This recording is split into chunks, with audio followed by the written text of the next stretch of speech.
Welcome to Train Capital's exclusive analysis. In today's video, we're discussing copper and a potentially grand slam opportunity that is setting up. So, copper's had nothing but a stellar move to the upside over the last 101 days. In roughly 3.5 months, copper has had a 42% rally to the upside. Now, you may not think that's a big deal, but when you look at this on a weekly time frame, and you recognize the type of trajectory and move that we've actually had in this commodity, look at the levels copper is trading into. All-time high prices. And if you are not saying that is inflationary, I don't know what that would mean. Clearly 3 months of upside in the largest base metal of the world, from everything to batteries, electronics, vehicles. Copper is involved in everything. So considering now copper is breaching the double top all-time high, this is now setting up for a massive, massive short squeeze in the making.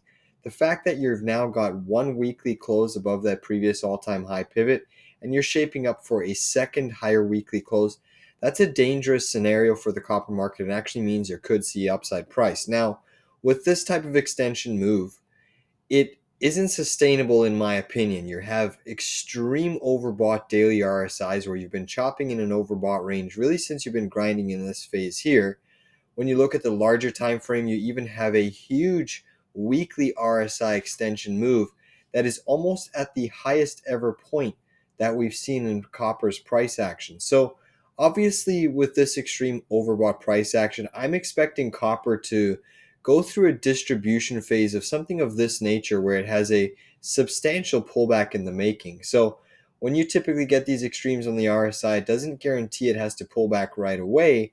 But considering we're almost at a double top on the previous high pivot of the RSI, it does suggest that we could have at the minimum a pretty sharp decline of roughly 15 to 16% in copper. Now the question is, where is that decline going to come into, and how can we make money off of it? Well, I'm personally thinking that there may be a little an attempt at a short squeeze on copper, pushing it all the way up to about 5.46%.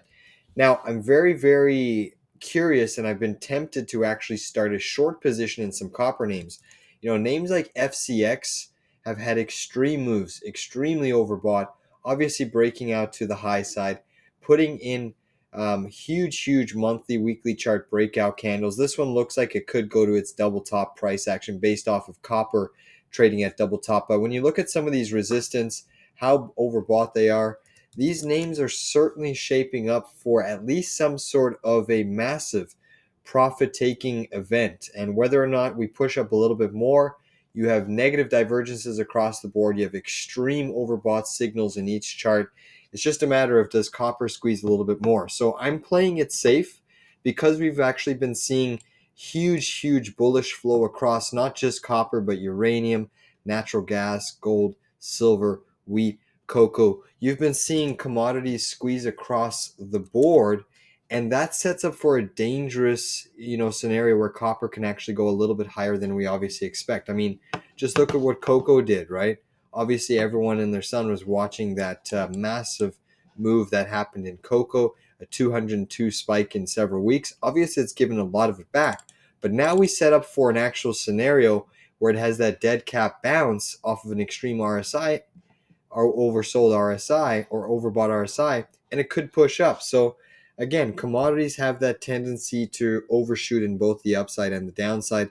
And to summarize this video, I am looking for some short trade setups in some of these copper-based equities. I just think that there might be one more little hoorah push to the upside, and that's kind of what I'm waiting in for. But needless to say, I could miss the trade.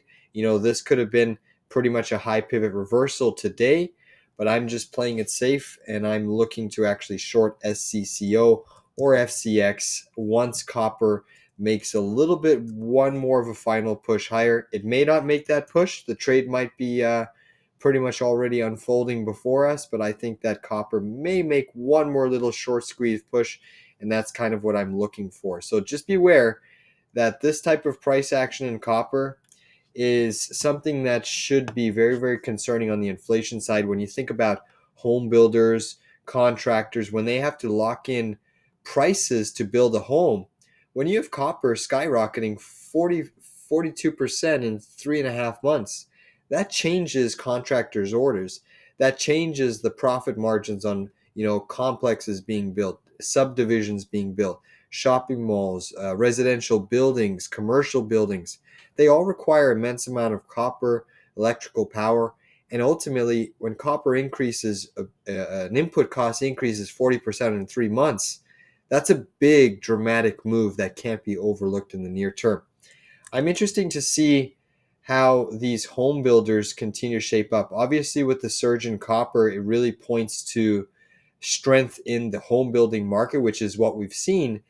But when you have extreme pricing events occurring in commodity markets, it could impact some of these home builders. And I mean, this is shaping up potentially for a little bit of a head and shoulders pattern on the home builders. It hasn't triggered, but if this turns out to be a head and shoulders, that could be, the commodity, the supply pressure of the commodity surging that's putting pressure on the margins of some of these home builders. So we're going to watch this pattern closely because the surging copper prices should, in theory, put a lot of downward pressure on some of these home builders' profit margins.